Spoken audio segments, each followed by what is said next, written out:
Hi, and welcome to the second section of our module 4. Here we're going to talk about customer segmentation. It's a continuation of our discussions around market analysis. This should also be a relatively short segment.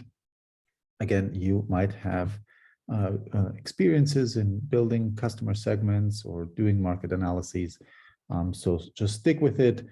You are welcome to in your final report to add more stuff or develop different metrics and strategies here.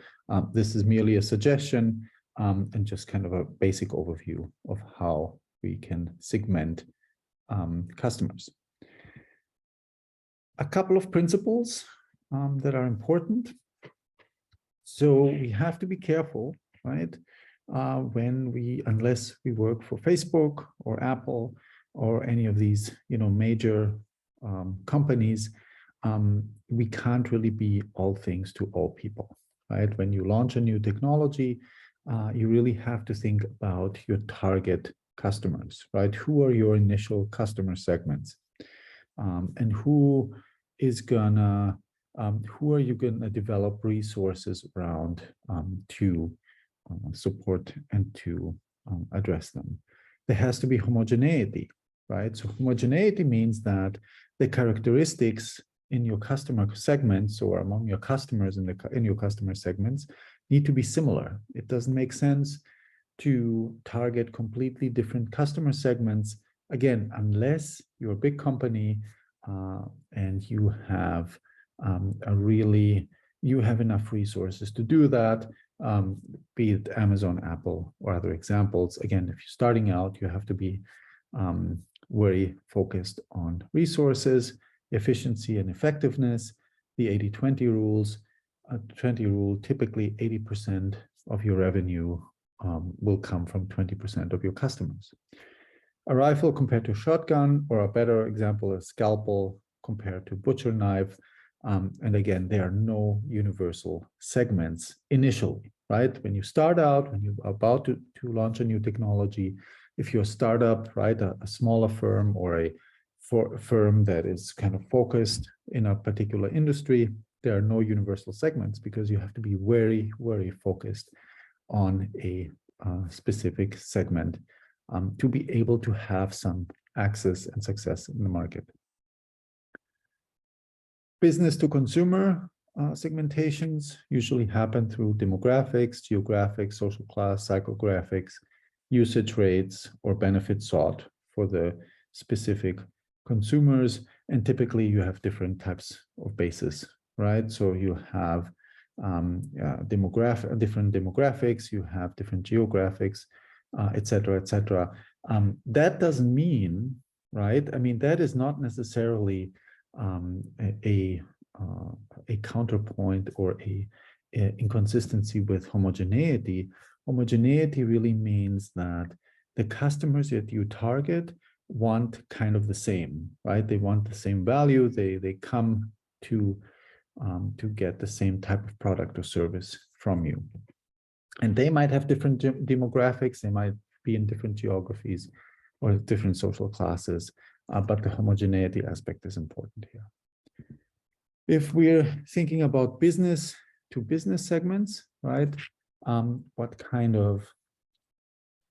do we kind of segment things is size and age of the company, right? So either we target big companies, we target SMEs, we target startups.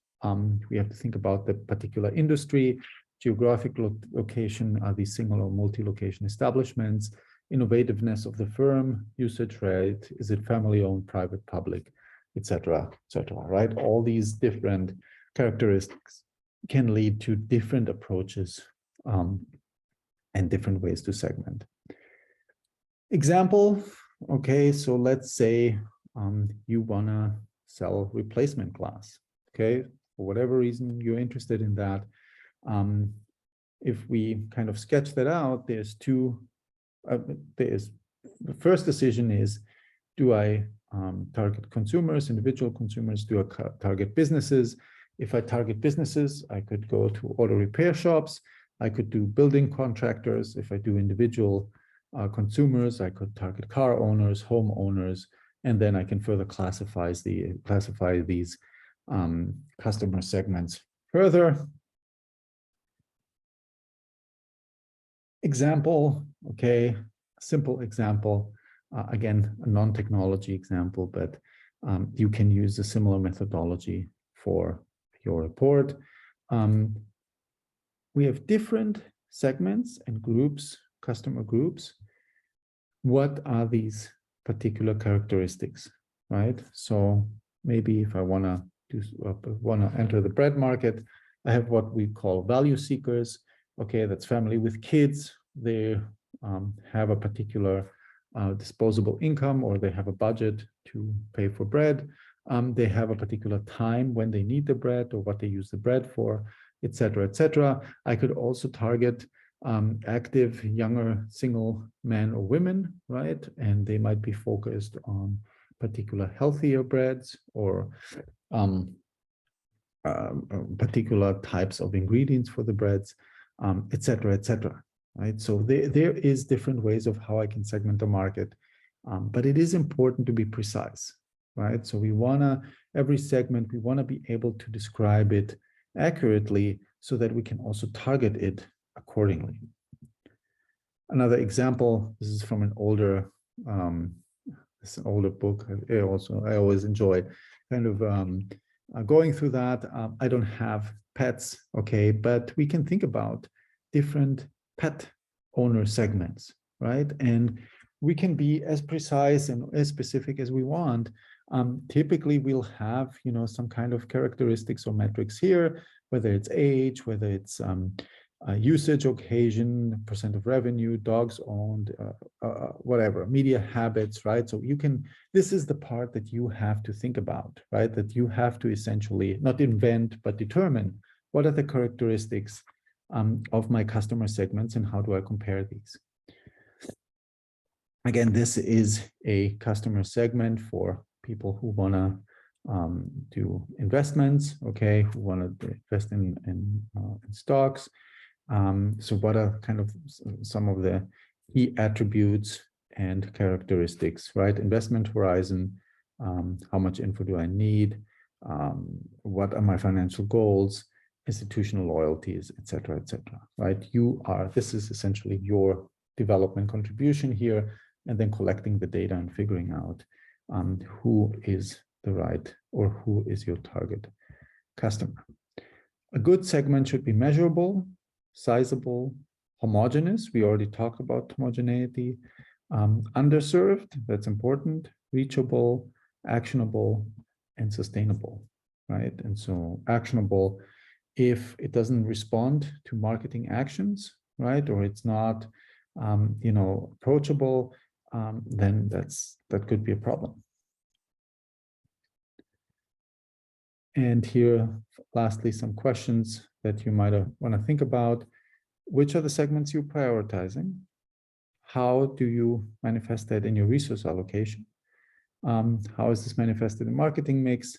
And if we know who are we selling to, then who are we not selling to?